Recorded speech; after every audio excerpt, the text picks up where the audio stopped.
Okay, good afternoon, good morning, good evening. And this is me trying to be time sensitive depending on your time zone. So I'm happy to be here to facilitate this mentoring session. And we're going to be talking about getting your desired job in the midst of societal obstacles. I would probably want to start by congratulating you for being part of Yappi, and I'm very sure that you're going to look back some 5, 10 years down the line and you're going to tell yourself, well done for being part of Yappi, because this is an investment into yourself and it's going to bear a lot of fruit. I'm more than convinced. So my name is Shayo Lurotimi. I'm the founder of MSME Africa. And like I said, we're going to be looking at how to get your desired job in the midst of societal obstacles. So the first thing is to acknowledge that there are obstacles, and that's what we have done by even coming up with this topic. So how do you get your desired job even in the midst of obstacles? What can you do when you face those obstacles? What are the things you need to put at the back of your mind? What are the things that can work for you? What are the likely mistakes you've been making before that you need to correct? What are the things you need to start doing? What are the things you need to stop doing? What are the things that you are doing that you need to do a lot more? So those are things we're going to be looking at this afternoon. And I'm really, really glad to be facilitating this session. Getting your desired job in the midst of societal obstacles. So like I said, my name is Shayo Lurotimi, and then this is just some intro about myself. I love working with people. I love passing knowledge across. And I'm really excited that I'm talking to young minds because I believe that the future of Nigeria or even Africa lies with young people. And whatever we do with our time, whatever we do with our skills, would determine what happens to the continent, right? So I would just want to say again, congratulations to you for making that decision to be part of this program, for deciding to upskill yourself because you want to be useful to the society, right? So I will not bore you with my introduction, but let's go on. So I am aware, and so this what we are doing today is just going to be piggybacking on what you learned yesterday about the 3 career routes, right? We just want to build on it. So we know that there are 3 routes that you can take. You could like to either go for employment, you could do entrepreneurship, and you could do further education. So we'll be looking at employment basically today. How take is employment. What are the things you should note? What are the obstacles that could stand on your way? And what do we advise that you do to be able to navigate the obstacles and at the end of the day, make the most, right? So, the decision that determines which of the routes you apply should actually be an informed and well-calculated decision. Don't take a decision because others are taking the same decision. Please, for some people, you need to actually become an employer of labor. You need to either become self-employed or you hire people. For other person, you actually want to get a job. For another person, you need to get more education. Please don't go on a route because some other persons are doing the same. No, you should be truthful to yourself to say, at this stage, what I need is employment. At this stage, what I need is further education.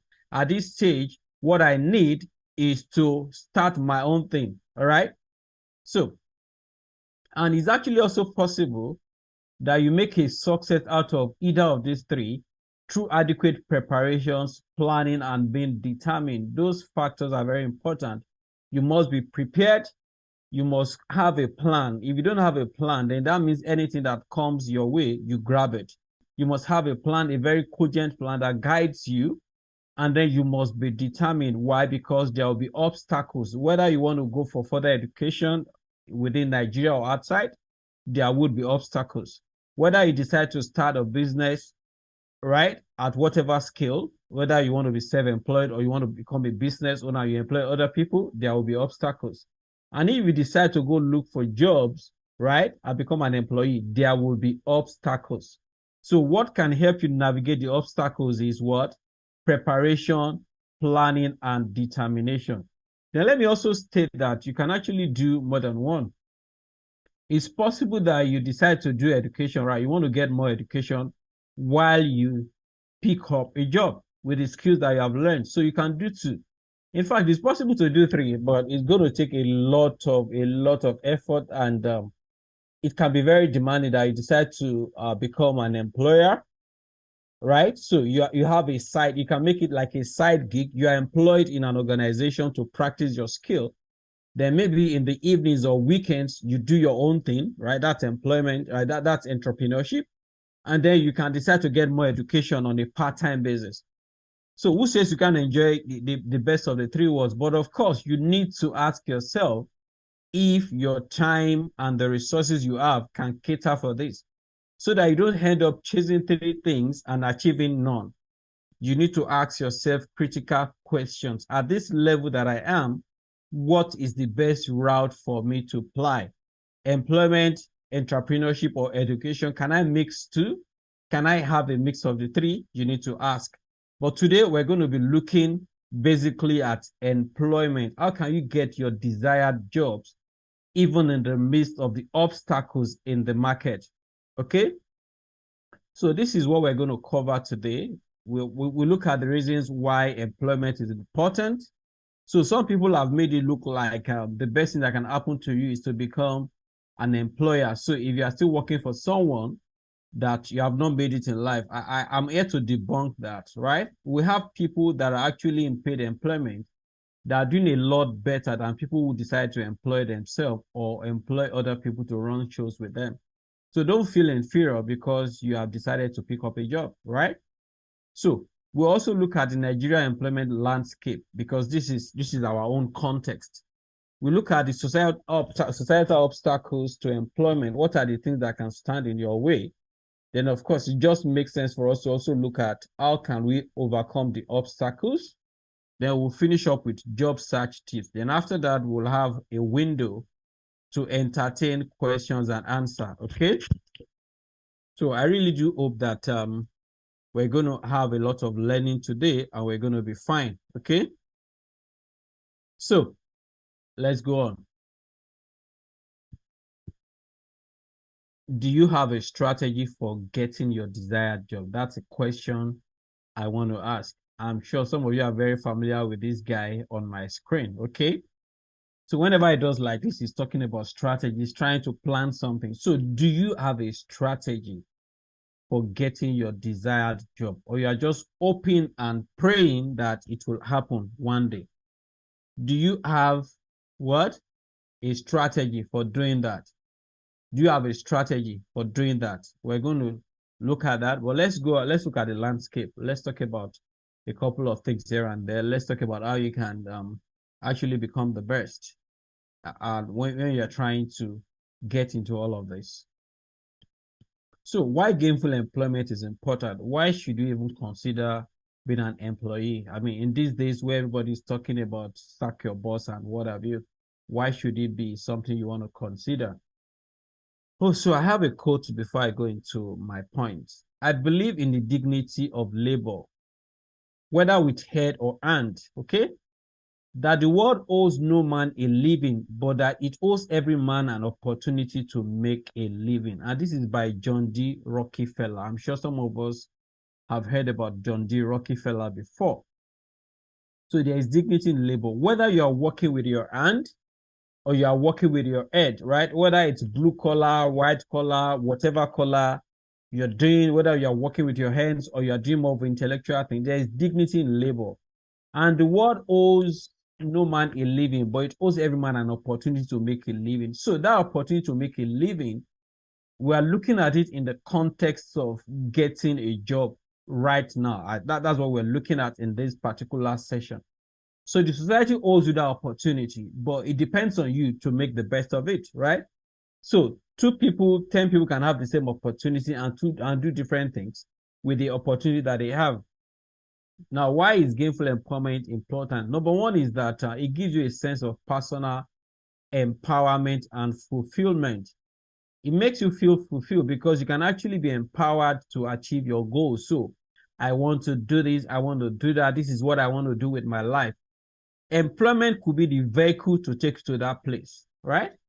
Because when you're employed, you have access to financial resources, and so your goals can be achieved. Apart from financial resources, it also exposes you to networks, to a couple of other things. So getting into gainful employment, paid employment, can be a source of personal fulfillment and empowerment for you.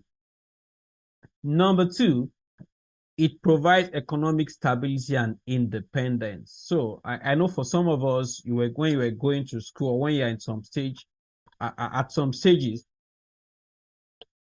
you are wishing that you can get over those stages where you have to depend on an uncle or a parent to foot your bills. So you are looking to that time where you are the ones paying your own bills and probably also helping some other people. So one of the vehicles that can get you to that point is actually employment, picking up a job, getting a job, because it provides economic stability for you and independence. So you are not dependent on other people for your livelihood anymore. You are depending on what you are making from your pocket. I mean, from your hand, from your skills, from your expertise. And you can use that to take care of yourself, take care of your family, do things that you had always dreamt of doing. Another reason why it is important is that it's an avenue for you to get professional growth and skills development. Because while you're on the job, you keep learning, you get training, you are developed, is an avenue for personal growth and your marketability. So you can get a job that exposes you to a lot of expertise, best practice around the world. You could get a job that can take you around the globe where you are able to mingle with other people. You are also exposed to training and development locally and internationally. That is what unemployment can also do for you. So I'm just trying to give you the reasons now. If you have decided to apply this route, or you are still trying to make up your mind which one of the three you want to talk about, you want to do, right? Employment, entrepreneurship, or education. I'm making a case for employment now. It's also a tool for social integration and networking. I mean, in my career life, okay, I could say that a lot of people that are my friends today are people that I met in the course of the jobs that I've had over time, right? So I have friends that were with me when I started my first job about 20 years ago, right? And I have friends that I made on my last job. So the thing is that before that, you're exposed to workplace colleagues, you have subordinates, you have superior. That is a very, very wonderful avenue for networking and social integration. And I remember that during COVID, I mean, after we seemingly have enjoyed staying at home, I had people who were telling me that they felt terrible because they could not mix with their friends anymore, right? They are craving for an opportunity to go to the office, talk to their colleagues physically, hug someone, shake hands with someone, interact with someone, hang out with someone. And this is what a job could do for you. You have colleagues, you have people that you can network with, you can interact with on a day-to-day basis, and you can boost your network. Then, of course, when you have a job, you're also contributing to the society because, of course, you're going to pay tax, you're going to help government to increase its revenue. You are also helping us to reduce the unemployment figure in the society. So you're actually doing the society a lot of good if you pick a job. The same way somebody that also starts a business is doing the society a lot of good, especially if they employ some persons. But would you rather stay back at home and not get a job where you don't have another thing doing? Because I mean, what you're going to be doing at that point is that you are depriving the government the ability to earn revenue from your taxes. Because if you make money, they have taxes, right? And then, of course, when we are calculating the GDP of the country, it's the sum total of the productivity of everybody in that country. So when you have a job, you earn a salary, you have a remuneration, you are contributing positively to the society. So don't feel inferior because you are an employee. No, don't feel inferior to the person that has a business. You're actually also contributing to the society.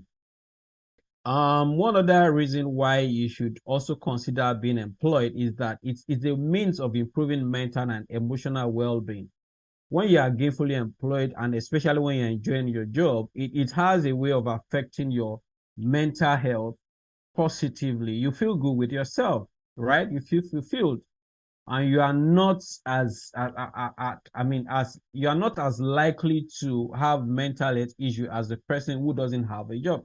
But of course, I understand that there are some other factors responsible for our mental health and our emotional well-being apart from jobs. Now, I'm not trying to just narrow it down to it, but it's a very good tool for you to have improved mental and emotional well-being. And of course, the last thing I want to talk about is that having a job, being in gainful employment, is a way of reducing inequality and poverty. So I've seen people who came from families that were very, very poor, right? From where you can call the headquarters of poverty. And then you see somebody from that family struggles and is able to get a job, and it changes the narrative for that family. And you can see his own children, they will never know that their father went through poverty. And in some way, that person seems to have canceled the poverty line, right?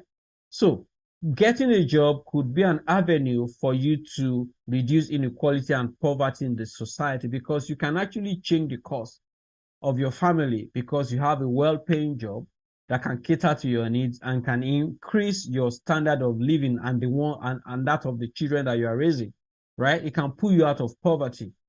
So I hope with all these few points, I've been able to convince you that employment is not a bad thing, right? Picking up a job is not a bad thing. So now let's go on to other things apart from this now. Let's look at the employment landscape in Nigeria. What does it look like? What are the percentage? What are the figures we need to consider?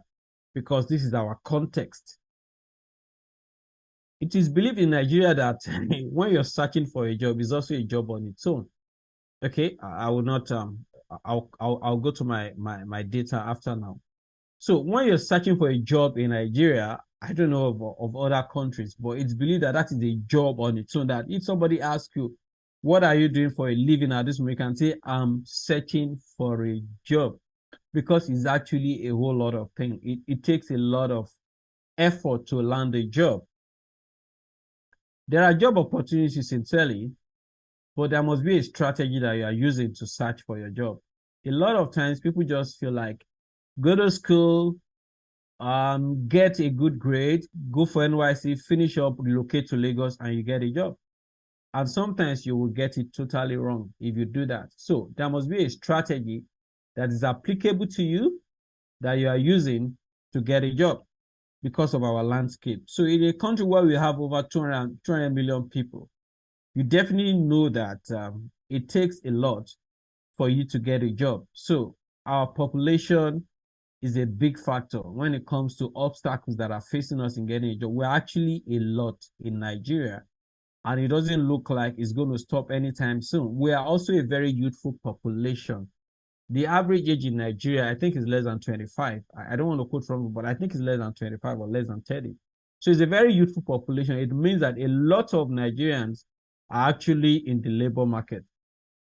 But there seems to be a breather. The advent of remote roles now and work from home have actually tremendously increased opportunities for landing job roles. So you can actually be in Nigeria and pick up a job in Canada, right? You can pick up a job in the US while working from Nigeria. So that's one thing that has changed the landscape of job opportunities and employment in this country. It now seems to be borderless. You can pick up a job even in other countries. So that's an opportunity you can explore. As somebody who is good in animation, post-production, you can, I have a graphic artist that does a lot of his clients now. There are churches in the UK. I don't want to mention the denomination of that church, but it started with one branch of that church in the UK. The pastor was in Nigeria. And then when he moved to the UK, he remembered that he has this young graphic artist that was doing stuff for him. And so all the church designs, this guy does it for him. And of course, he's earning now in foreign currency. And because he does a good job, everybody was asking that pastor, who is doing this for you? And so he has been able to refer this guy to nothing less than 10 parishes in the UK, because that particular denomination actually is widespread. If I mentioned the name, you would know it, right? So he's staying in Nigeria, but he's working for organizations in the United Kingdom and he's earning his pounds. He's doing well. So it's borderless now. You can get a job with a company in the US, in the UK, in Canada, and be doing your job. So, but are you looking for it? Because you need to work on your mind. A lot of people believe that the job you can only get is in Nigeria. No, that will be very, very limited if you are still at that point. So let's look at the figures when it comes to unemployment. I'm aware that yesterday the National Bureau of Statistics released some figures which people have started disputing. And so they said the unemployment rate now is 4.1%. But they also said that it's not like something changed, but they actually reclassified what it means not to be employed. So if you work for at least 1 hour right now in a week, it is classified as being employed. But let's look at what actually is obtainable, right? So in Nigeria, according to NBS, we have about 33.3% unemployment rate. That's like a third of the population. So our working population is about 120 million. So our workforce, right? Working age, right?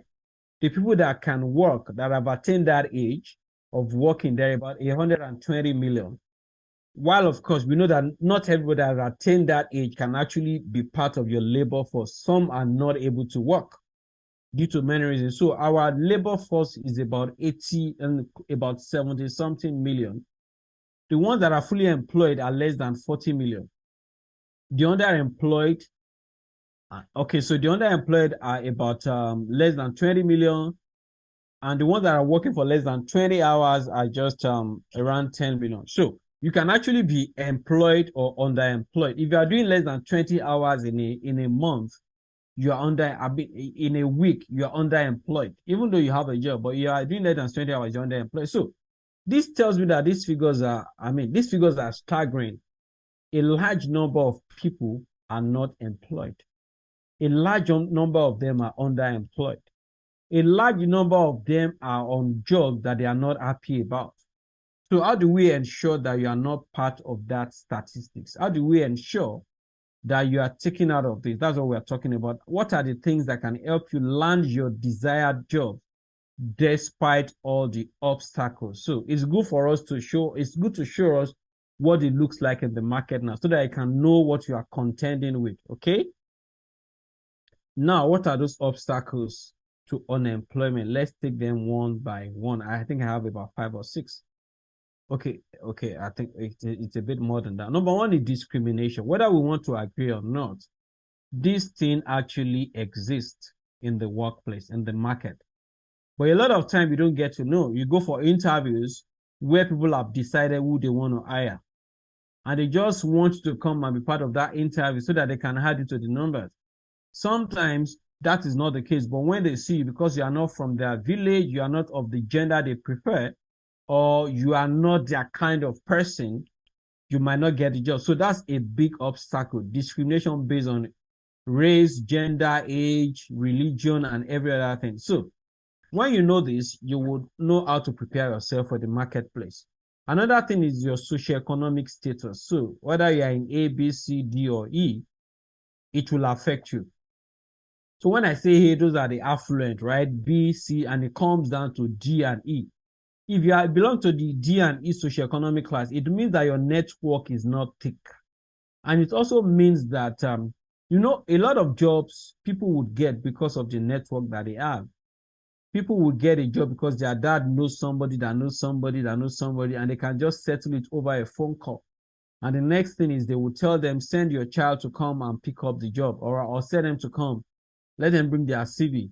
That person has a bigger advantage than you, who does not know anybody. So socioeconomic status is also a societal obstacle to employment.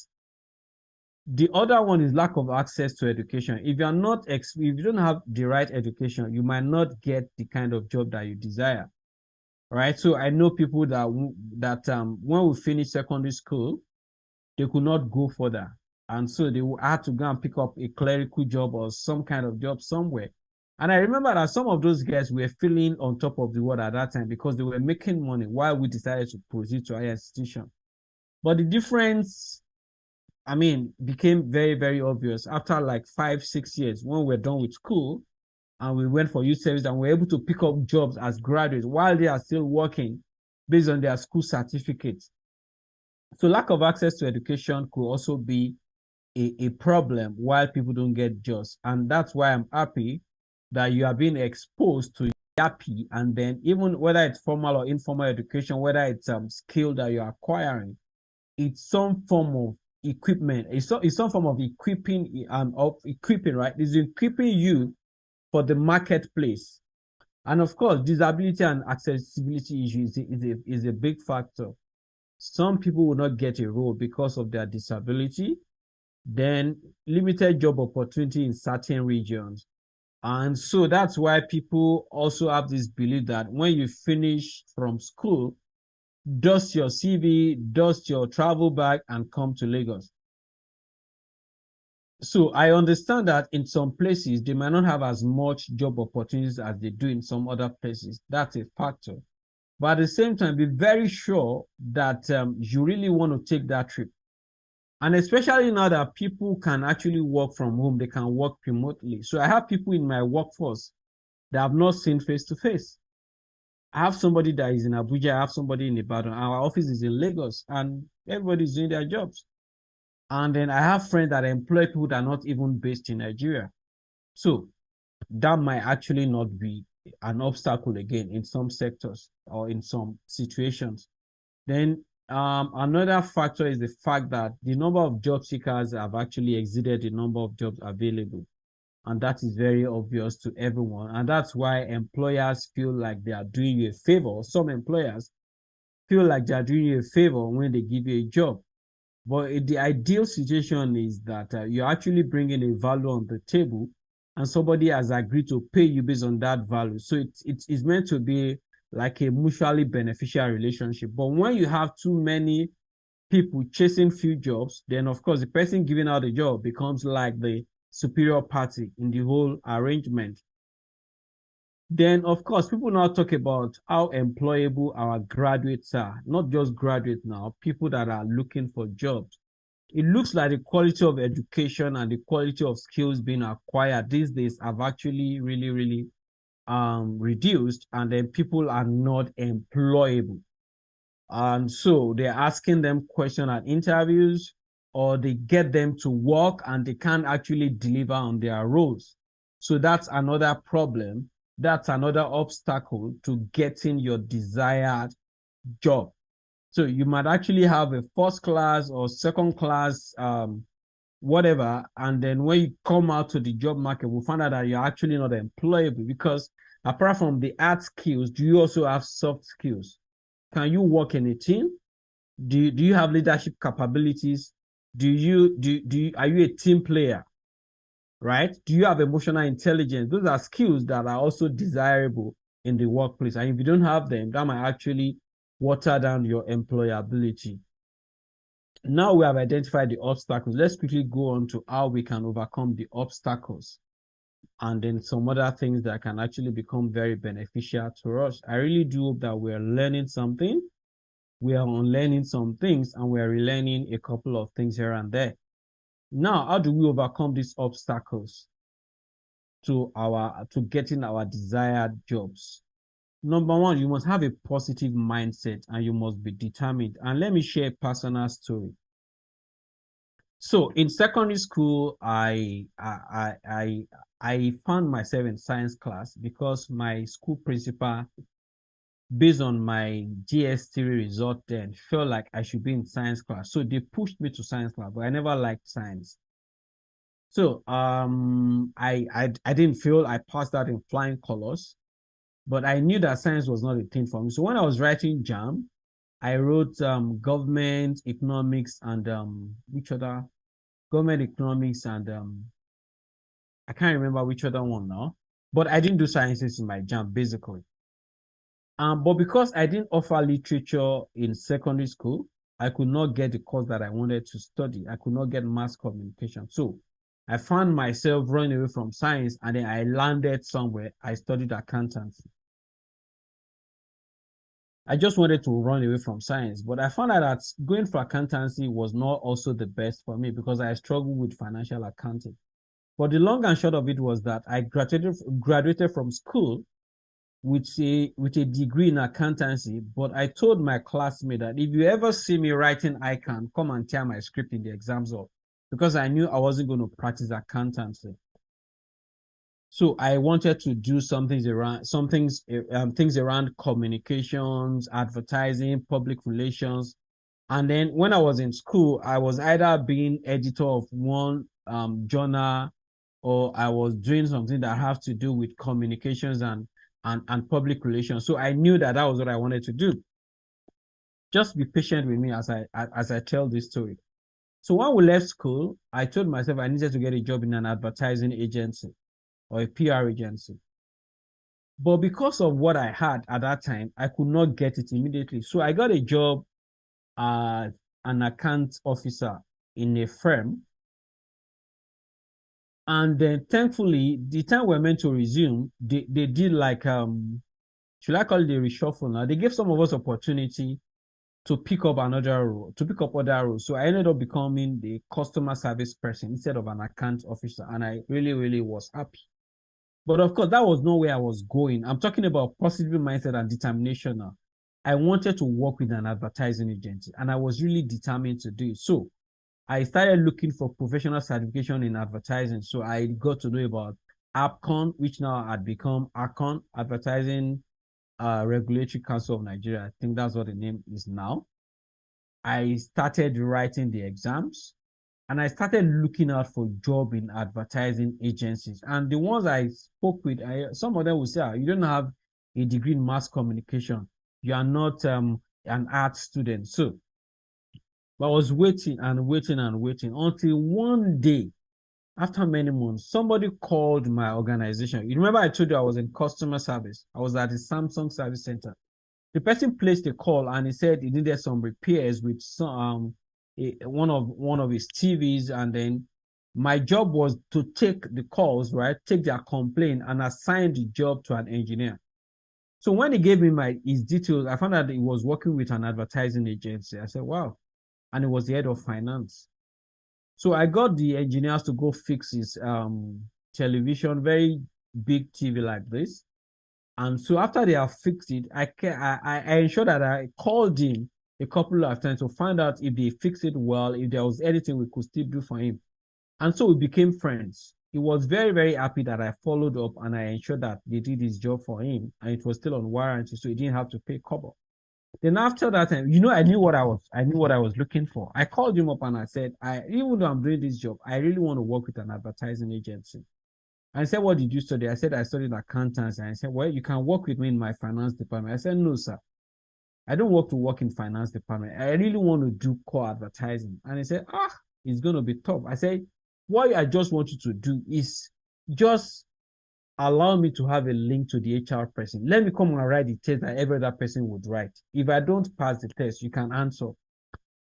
And so they gave me the chance to write the test.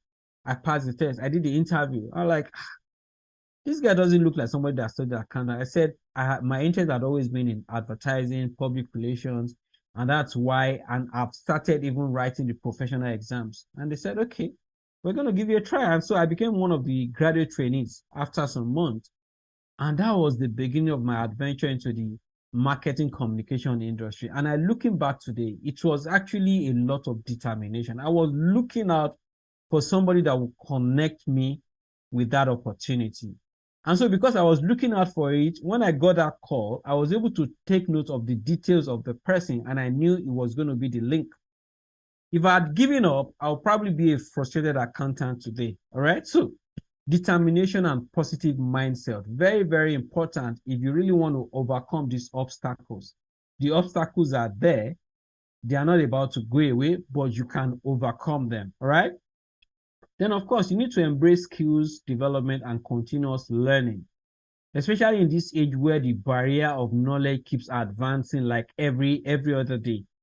So, and it's very, very good that you are part of this program, because it means that you are placing premium on your skills development. So I would encourage you to keep learning, to keep adding one feather per time to your cap, because the job landscape is very, very competitive. So sometimes your skill That thing you can do that the other person cannot do might be the only reason why you're going to get that job. It might be the way that you can scale the obstacle. So keep getting new skills, keep learning. Go on YouTube. There are lots of resources for you. They are free. Go to Udemy, go to other platforms.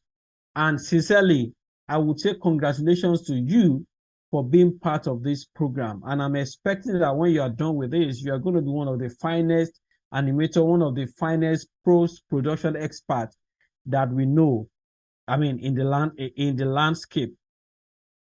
Then, of course, another way to overcome the obstacles is to leverage the power of mentorship and networking. You need to reach out to people, especially people that are playing in the industry where you want to work, where you want to play, where you want to be relevant. You must know the top people in the industry and you must find a way of networking. Please, you cannot afford to say, I'm not a people person, I'm a shy person. It will work against you. Please, you need to go out for industry events. You need to go out and network with people. This virtual world has actually done a lot of damage to us.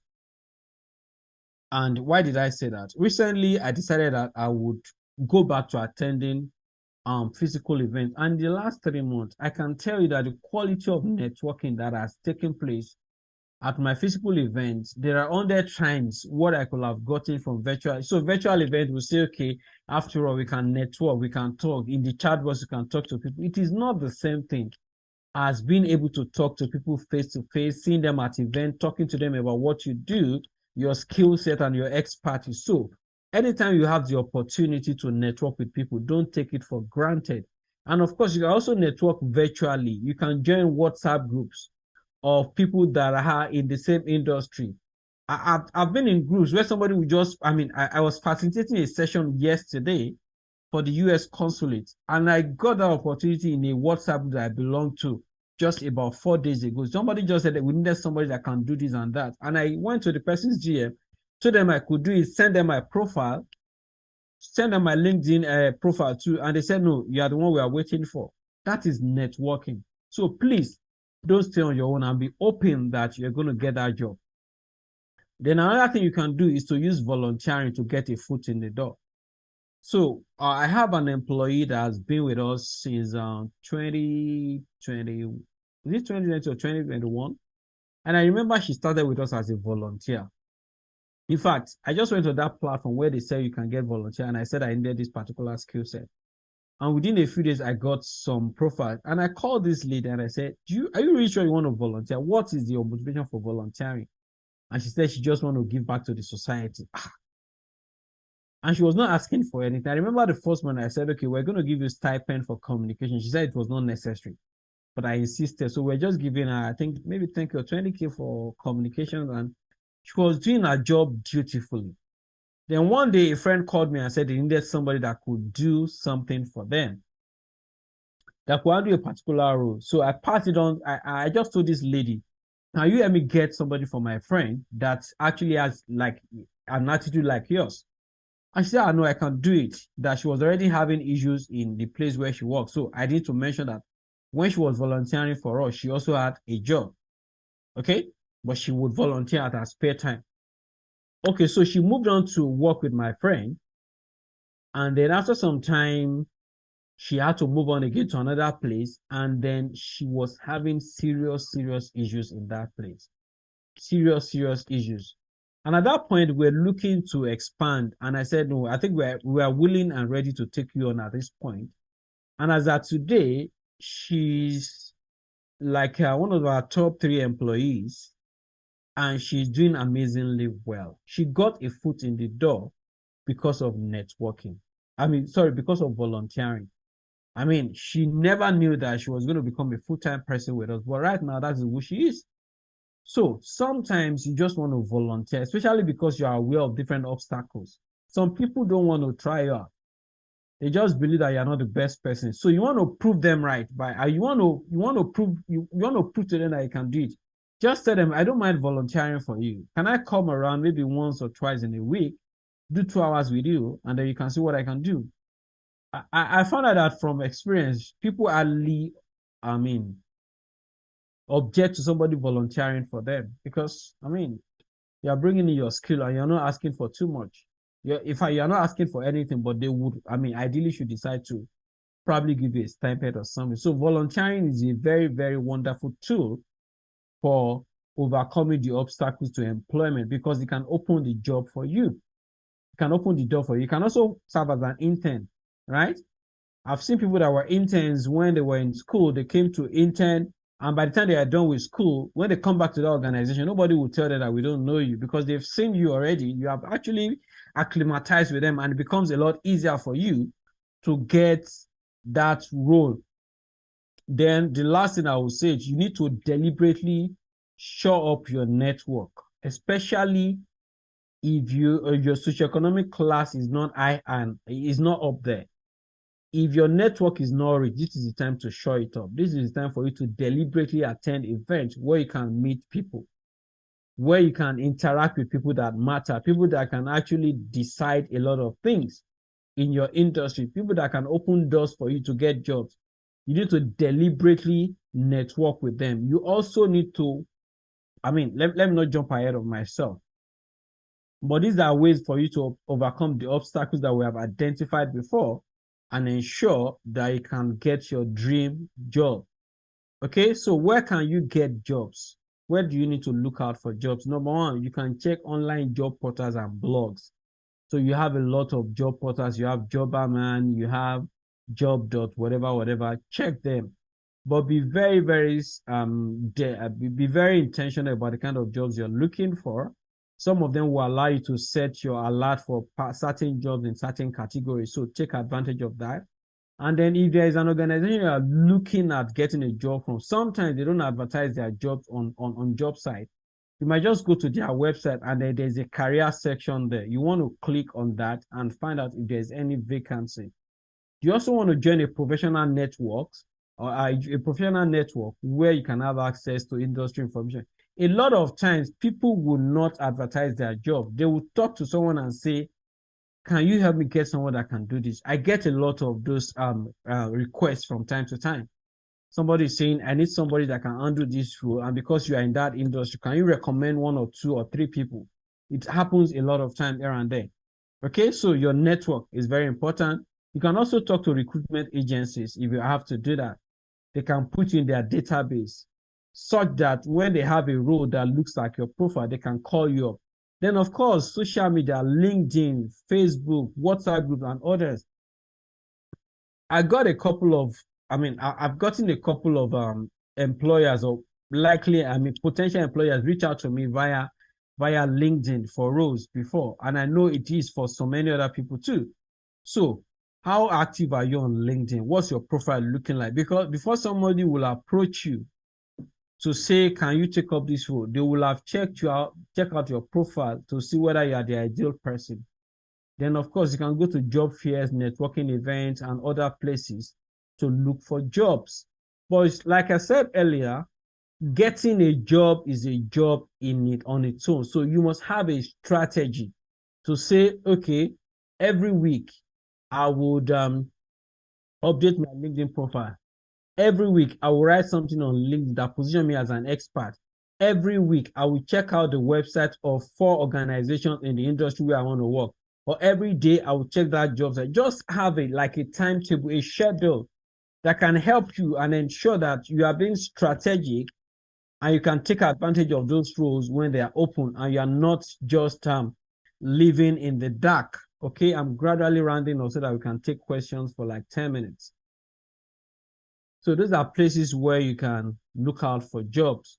Now, what are the, how can you maximize job opportunity through human connection? Because whether we like it or not, some jobs will never get advertised. Some people will have to recommend you, or you'll have to do a lot of researching here and there.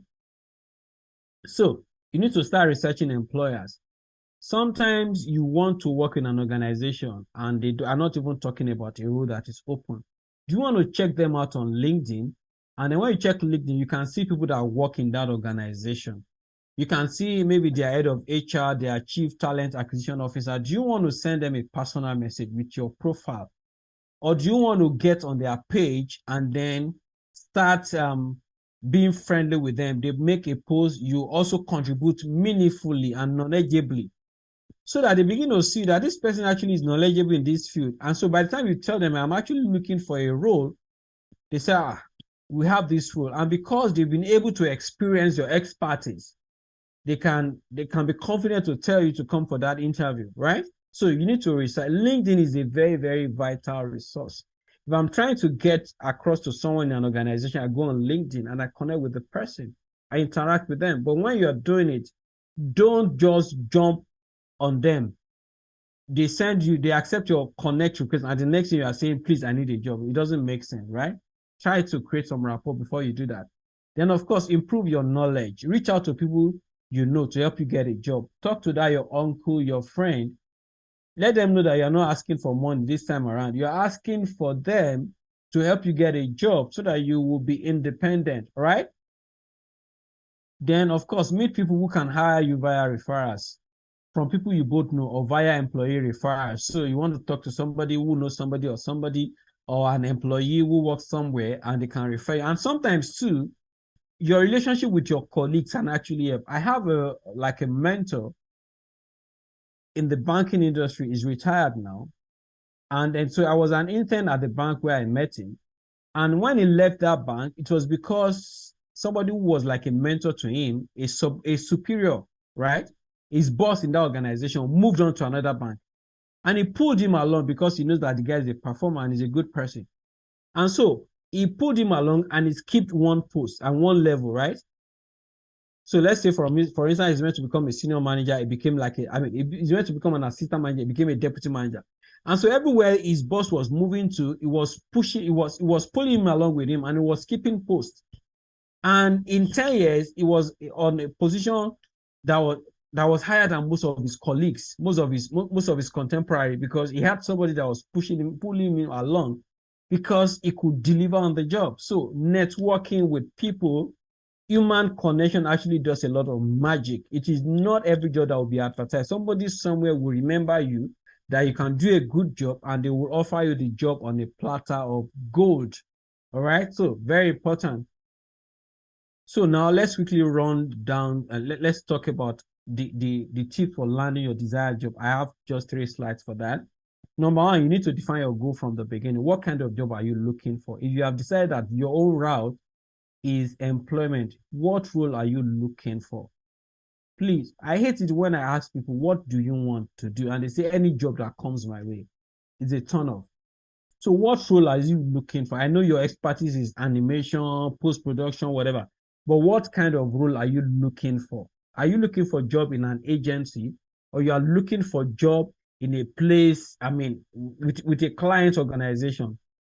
Then, of course, you need to revise and tailor your resume. Now that you have gotten additional skill, you need to put it on your CV. You cannot use the same CV that you used in 2013 and use it now. Don't be lazy. And then when you look at some specific job vacancy, they will tell you what they are looking for. You might need to adjust your CV to suit that role, right? Don't be lazy about your CV. Don't use the same CV that you used to apply for one role to apply for another role that is a bit different. Tailor your CV to show that you have expertise that they have requested for in the job description. Then do a lot of researching your potential employers. Use job search engine and website. We talked about it, especially LinkedIn. It's a gold mine, I can tell you for free. Then, of course, customize your cover letter. It's almost a crime for you to send a CV for a role and you don't have a cover letter to it. A cover letter just tells them how you fit into that role, specifically what you are doing now and what you can bring on the table, right? It's just like an addition to your CV. Then, of course, practice interviewing. Prepare for interview by researching common questions that they will ask. For instance, why should we employ you? What are you bringing to the table? All those common questions. Start asking yourself and start answering them, and get to know whether you can actually answer them correctly or you need to improve on it, right? And there are a lot of tips on YouTube that you can do. Then also learn to follow up. It's another thing you need to do. But when you are following up, don't become an irritant. Don't do an interview today and then 30 minutes later, you're asking the HR, how far now? Have I been employed? No. But do it in a way that is very, very official and professional without being a burden to the people. But follow up, ask questions, okay? And of course, stay organized. What does it mean? Keep track of the job that you have applied for, the deadlines, the emails. I mean, it has happened to me before that somebody will call me for a role and I can't remember the time I applied for it. And I'm trying to rack my brain, which role especially. And so they are calling and saying, is this Sheye to me? I'm calling because I have your CV in front of me because you applied for it. And I'm trying to remember which role. So it is not good, right? When you apply for a role, keep records of it so that you can remember. When they call, you can know that this particular role, they are asking for social expertise. So that when you're talking with them, you actually point to that thing that they are asking for. And they will be impressed by it, okay? So lastly, sometimes you might need to consider temporary or freelance work. Instead of insisting that you get a full-time job, you might want to do a freelance for that person. So the organization is saying that we don't have the fund to employ a full-time animator, or what we are doing does not require somebody that will work with us 9 to 5. Can you consider being a freelancer for them? So you can agree whether they pay you per project or they give you like a particular fixed amount per month. Okay, so they can say, okay, you can only do 50K per month, but you won't do more than 2 animations in a week. So agree on that. Do it as a freelancer. You can even end up having that kind of gig in about 2, 3, 4, 5 places. And that will actually open you up to a lot of potentials. And then you can decide whether you still want to pick up a job. And if you decide to pick up a job, you are better equipped and you can also have an experience that you want to talk about because you are experienced now. Whether it's freelance or full time, some people will not even know. Then, of course, be adaptable. Sometimes you are looking for a particular role. You might not get that exact role. It might be something close to it. So be open-minded. Prepare your references. Some job roles will ask you to show your references or your guarantors or your referees, people that can vouch for you. So let your reference be somebody, if possible, let it be somebody in that industry that people can say, if this person can be your referee, then it makes sense. I remember that was a role I applied for in an advertising agency too. And by the time the person saw my reference, said, Lucky is your referee. Lucky and I did our masters together, and that was it. He just called the person on phone. I said, I see one of your boys is in front of me, and the guy said good things about me. But am I saying that it's always going to happen like that? No. But when you use people in the same industry, the probability that they will be known is probably higher. I'm sure you get my drift. So if you can get somebody in your industry or in the industry where you're applying for that role, I think it makes a lot of sense. Then lastly, I think you need to stay positive and persistent. You might have to apply for 3, 4, 5, 6, 7, 8, 9, 10 jobs before you eventually get one. Don't give up because you can't get the role now, right? You can just keep applying, keep getting better. And every time you apply for a role, you don't get taken. You need to ask yourself, what did I do right? What did I do wrong? Okay. So this is where I'm going to round off now. I really do hope that I've been able to get something from this session. So I will be more than willing to take on questions now. Thank you very much for listening and for watching. So let's have questions. If we have questions in the chat box, I will attend to them. Thank you.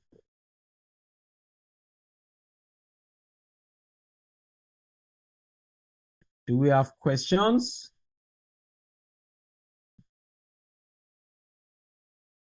Anyone has a question?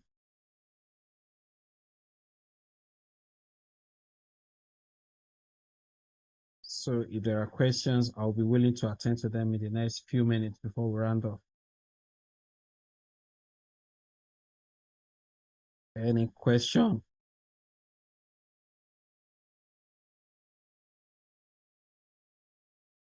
So you can just type your question in the chat box. We'll pick it.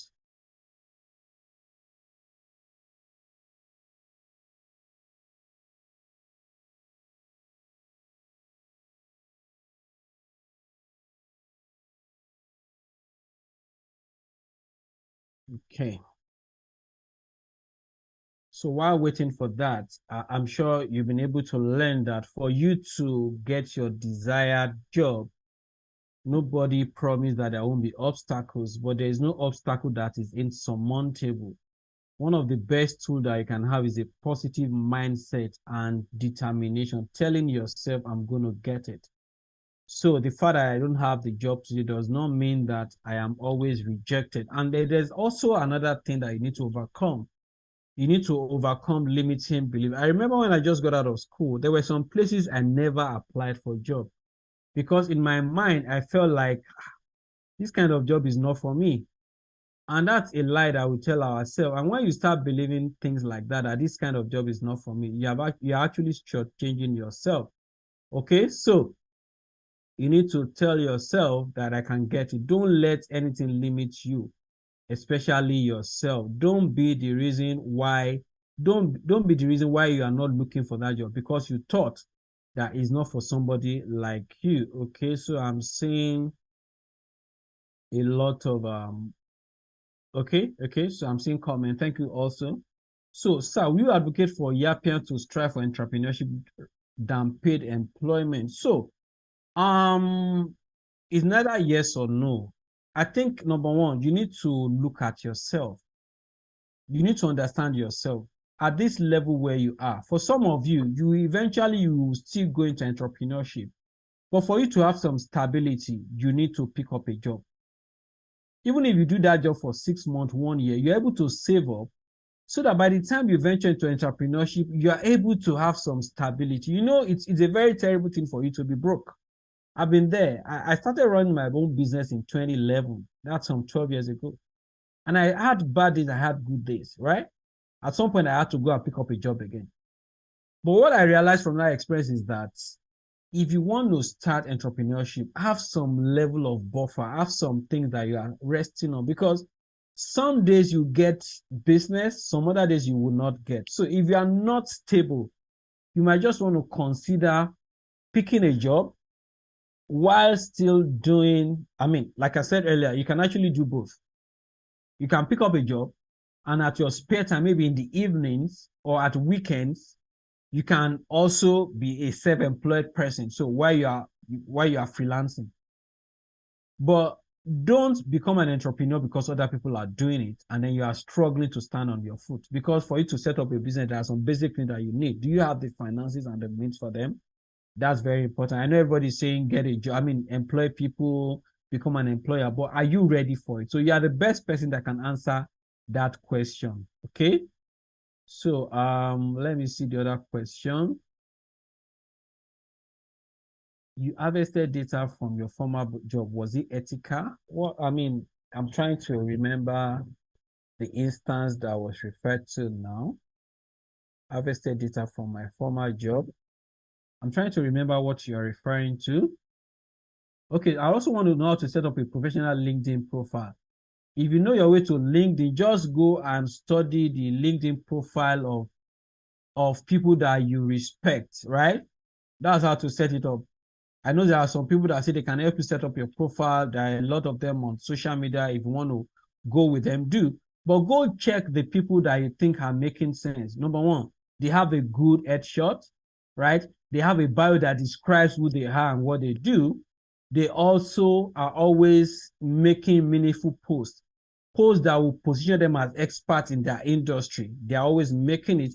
They also contribute to meaningful discussions on LinkedIn. I think that's how you can do it.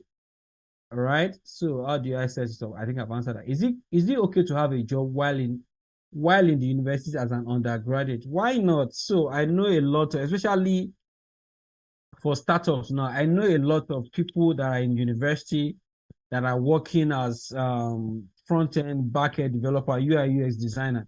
But like I said earlier, you need to know yourself.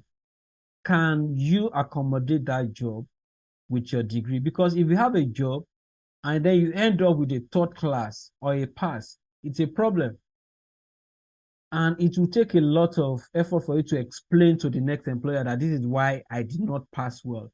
Are you able to juggle the two balls together? But I've seen people do it very well and they're not regretting it, right? I've seen people who have a job and they are still undergraduate. But don't be greedy. If you're only able to do 2 hours per day, do it. If you're able to do 5 hours per week, do it. But don't let the job take away your focus from your primary assignment, which is getting a good degree. Okay, can you have more than one LinkedIn account? It's not advisable. Why do you want to do that? Right? Have one for yourself. You can also have one for your company. What do you do when after passing through several stages of interviews and they never reach out again? Even after reaching out to them to ask about the status and your interview, if they don't respond to you, you might just let it go. It has happened to me before. I went for an interview. I went for so many stages. It was very draining, and I asked questions. They never responded. And when I kept asking, the HR person was very, very rude to me. So if you ask questions and they are not responding, there's every likelihood that you are not the preferred candidate.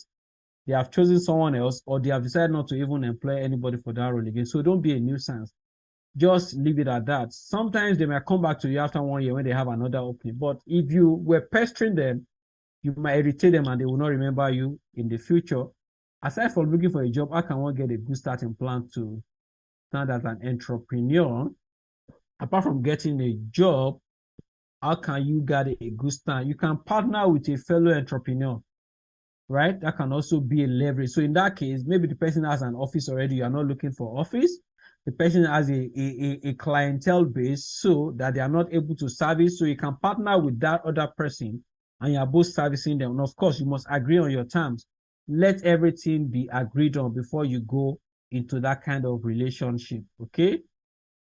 Location has been a problem in getting a freelance job on Upwork. Our country is not really trustworthy, I agree, but I also know that we have people that are getting work on Upwork, and then which other one again? I'm trying to remember the name now. So I know the Nigerian factor is a thing, but keep trying. And there are also local freelance job platforms now. There are many. I know about 2 or 3 now. There are local where you can work for people in Nigeria and in Africa. So maybe you want to consider those ones. So what do I think about freelancing on Upwork and Fiverr? Very wonderful. That's a way to sell your skill. It's very wonderful. For me, it's the issue of tailoring your CV to a country's preference. Europe and US do not use the same template as, yes. So because you know this already, go online. There are resources. I mean, somebody reached out to me yesterday for a consultancy role. They were the one pitching, but they needed to submit CV of expert. And the guy said I should send in my CV and profile. And I sent it, and he said, no, this template does not work for the international organization. And he sent me a template, and I'm working on it. After this call, I'm going to get back to it and work because the deadline is today. So go and search online for the template that works for them and use it. Or ask me, you have friends over there. They can show you samples. Thank God for the internet. We have access to a lot of resources. Oh, Samuel says if you were to transition from one particular career to another and you believe that you don't have the level of expertise required, but you believe that you can learn on the job, how do you communicate this? Well, it's always very tough. But if you know that industry you want to go into and you've already started doing, like for me, for instance, when I wanted to go into advertising, I started writing the professional exam in that field. And so that communicated to someone that I was actually serious. So you might want to start doing maybe like a professional exam, or you want to get some certifications online about that field, just to communicate to the person that you are actually interested. You are not trying to pick up that job because it's the available job. So communicate it to them. Let them know that you are also trying to improve your skill. Tell them you're also willing to come in as an intern, right? So sometimes it might be a pay cut, but demonstrate to them how you're actually willing to switch to that area. Okay, so I think I need to end now. So you can reach out to me if you want to. You can check me out on LinkedIn. My name is Sheoluro Chimi. On every social media platform you can check. So we really have to go now. Thank you so very much, and it's a pleasure to have done this with you.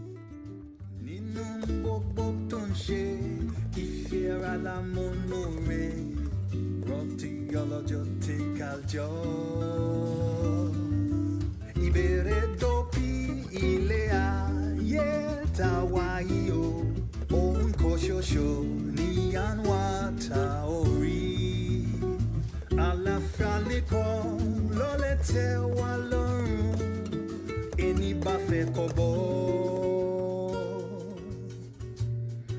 ti sọ̀rọ̀ tí mo ní sọ. Ìgbẹ́kẹ̀lé ènìyàn asán lórí asán ni. Ẹ fi ọ̀bọ̀ ṣe tí ó tọ́.